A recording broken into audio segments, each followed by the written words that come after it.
FB Reels, ito po sila for today's video mga guys. Ayan, nagbabalat sila ng kuol. Ito po, sino pong kumakain ito, mag-heart at mag-comment lang po. Masarap po ito gagataan. Yan po ay pinapakuluan muna nila para makuha yung mga laman sa loob. Ayan, pinapakuluan. Bago tinatanggal nila yung laman. Pagkatapos, ganyan daw po magtanggal. Oh, ganyan. Inaano ng toothpick. Naalis ang loob. Alisin ang mga ulo. Alisin. Pagkatapos, okay. And then,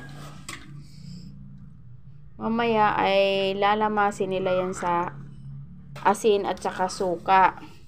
Bago uugasan at magkakain silang ng niyog. Ayan mga guys, ang niyog namin. Ayan. Ito, kakayod sila at saka gagataan. Masarap po yan mga guys. Yan po ay galing sa palayan sa Mamatid. Yan po ay kinukuha nila kahapon. Yan. Mahirap bang magtanggal niyan, Daniel?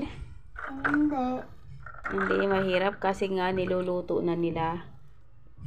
Nilalaga muna. Saka inaalis. Ayan mga guys. Seryoso sila sa pagtatanggal. Ayan po yung kanyang laman. Ayan siya po mga guys.